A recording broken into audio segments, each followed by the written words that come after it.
So I'm going to be using this one here, but before I actually start, I want to show you some of the prep work that I did.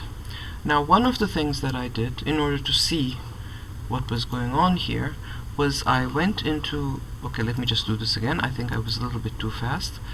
If you click on the hamburger menu here and you go to panel options down here, then you can choose your thumbnail size, which is by default it's like this. I went here, so I made it bigger, as you can see, and then instead of entire document, which is what you will have as a default, I went to layer bounds and I made everything much bigger and much more visible. And the reason for that is this.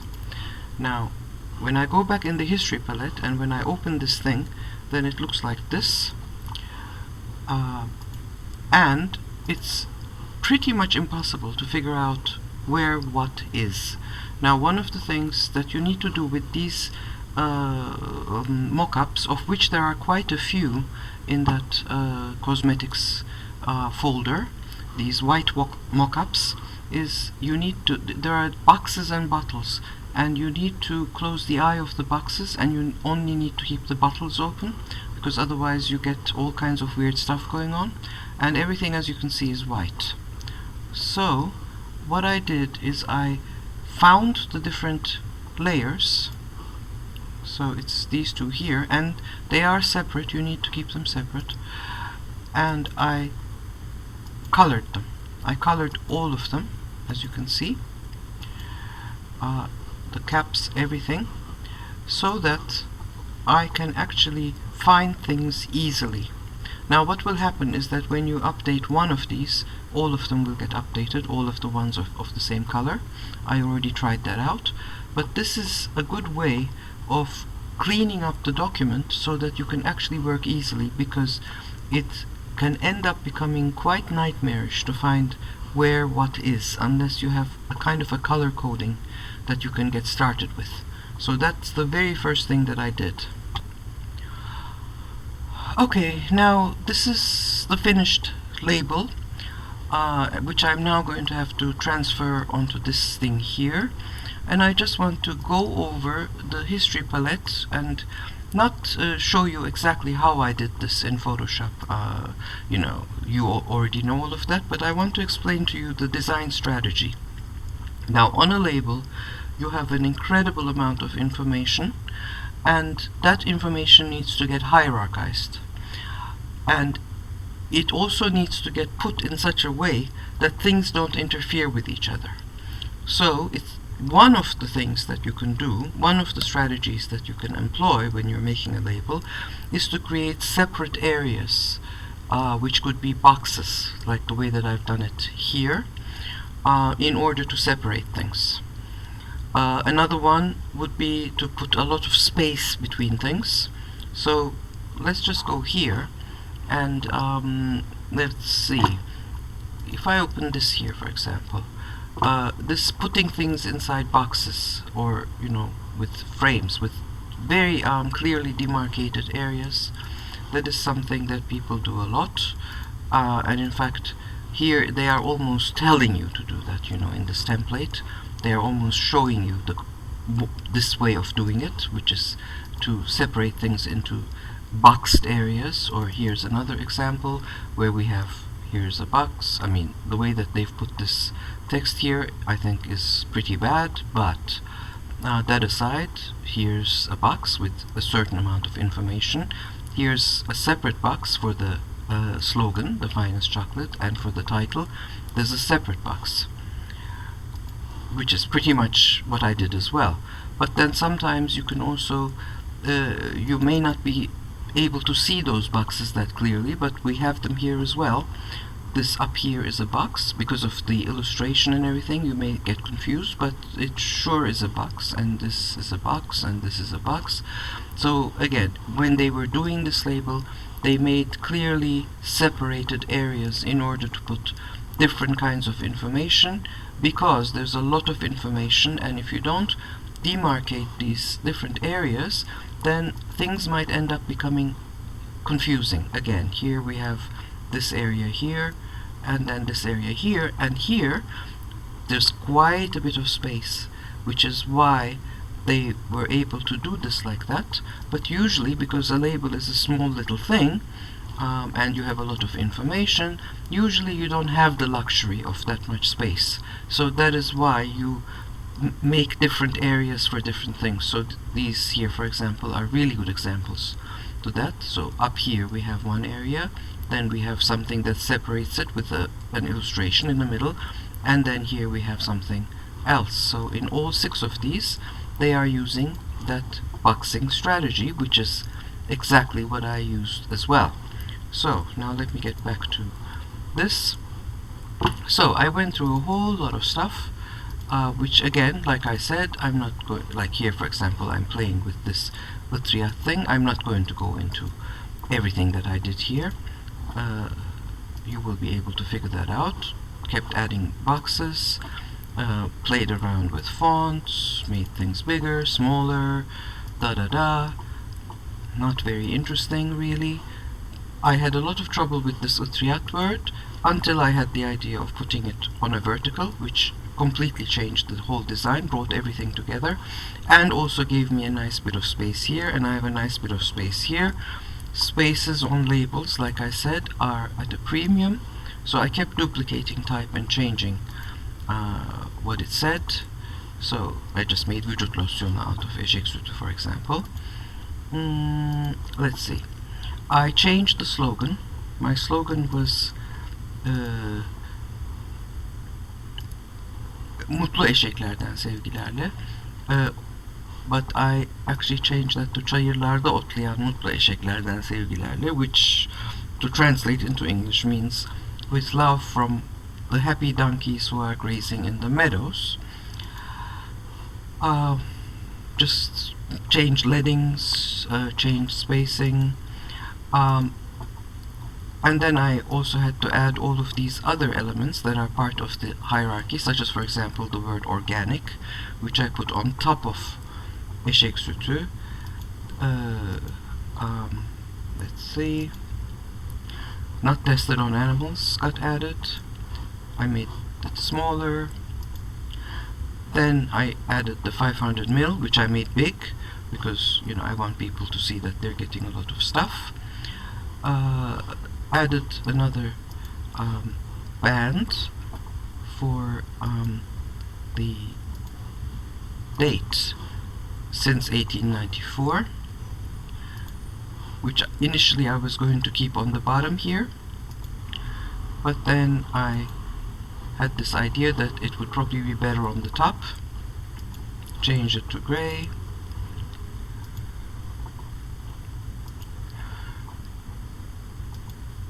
Let's see.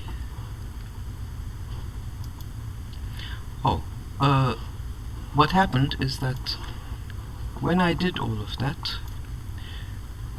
let's see, if I go back here, I had to move the whole label down, because first of all there was too much space down here, and also because when I put the date on the top it kind of rolled over, which I didn't like, so everything got moved down. And I think I moved it down, yeah, I moved it down even more, made the date bigger, made this darker, this area darker, because I couldn't read the organic really well, so I needed to do that. And then finally, that's what I ended up with. Now, I'm going to have to put this onto here, which is not going to be easy because this is a vertical design. Now it's going to become horizontal, which means a lot of things are going to have to change here. And that's what I will do next, and then show you the result of that when I'm done. Now, before I do this one, I did this bottle here. However, something happened here. When I dragged, what I did is I just dragged everything in this PSB file, which is this one right here, in here, and then just reduced the size. And then when I saved it, I saw that this proportion here, look, this is much narrower and longer than this one, actually doesn't work on this one. This one needed to get resized. So what I did is I made this wider. Reduced the size first and then made it quite a bit wider. So when you look at this text here and this text here, they are quite different. So here they look the same. Here it looks like these are both the same. But when you look in the PSB files, then you can see right away that this text here is much more condensed than this text here, because this here I actually had to scale in such a way that it became wider. The height stayed the same, but the width became more. And although it's wrong here, and I know that I have said that we should never ever transform text in that way, in this case there's no choice but to do it, because otherwise these two labels don't look the same. This one looks much narrower than this one. So I just wanted to show you that before I now actually start working on this one, where I'm pretty sure that there are going to be problems like that as well, because in fact there are going to be more problems because this is a completely different format. It's horizontal. Okay, so this is done now as well, and it worked easier than I actually anticipated. But obviously, the design has changed. Because this is vertical, this is horizontal. I lost the white area. I'm not sure if I want to add that here or not. I tried it, and in fact I can try it again. It seems to break things up in a way that I'm not completely happy with, but I'll just do it again right now.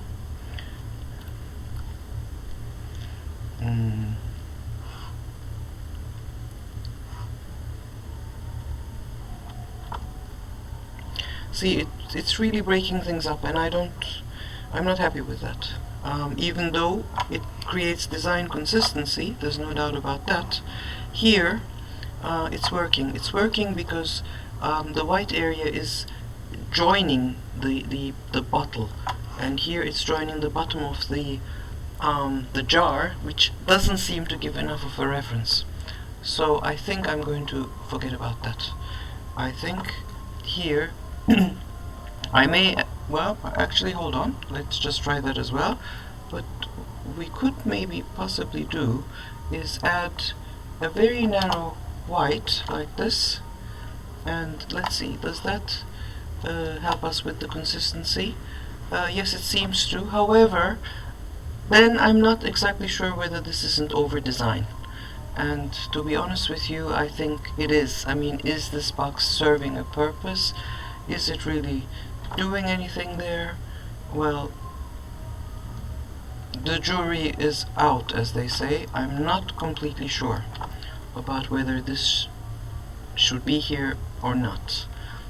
Maybe if I align it with the bottom here, let's try that as well. Well, it is aligned with that, so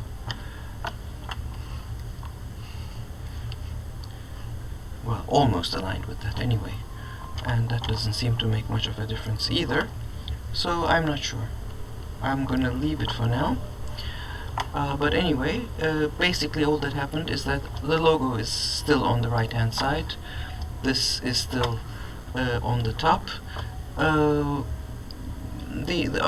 but you know, all of these here, all this stuff here has now moved to the left, and that is how I managed to create that sameness. And I just noticed, oh, that's interesting, my thingy seems to have slipped.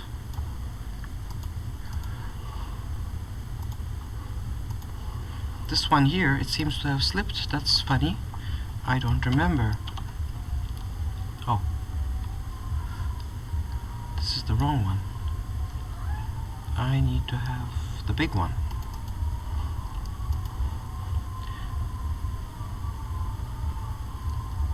How did that happen?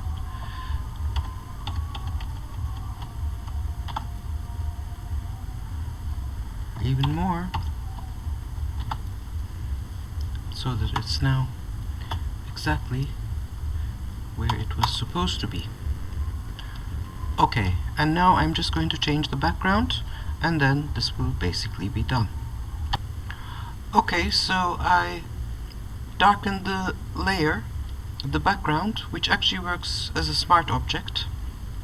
So you double click on it and then you do it. Now what I want to do is I want to add that gradient that I've been using on the other ones as well. And I'm going to do it differently this time. Now here on the base I can tell just by looking at this mask here that this, if I select this, I will only be selecting these, and sure enough that is exactly what is happening. Now if I add, and I've just added a new layer, if I add a layer mask to this, and the selection is now on the layer because I've clicked on the layer mask and I have the selection. So if I just, and I have black on top here, so if I fill this, I will get the reverse of this here. Now if I just deselect and go to the gradient tool and now go to the layer, not the mask but the layer, and I can just add that gradient now in any way that I want. Now by default the layer mask is linked to the layer. You see the little linky thing here, and if I were to move this in this state, then what would happen is that this would happen. But I can unlink that, which I've done just now, and now this will move separately. The mask will only protect that area, and I can do whatever the hell I like with the rest of it, which I'm going to make this narrower now, for example, and move it up a little bit more. And now I'm just going to go back and darken the background a bit more.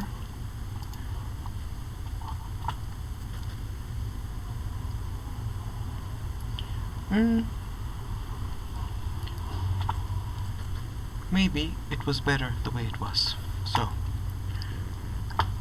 okay, so now all I really need to do is make a nice crop, and Bob's your uncle, as they say.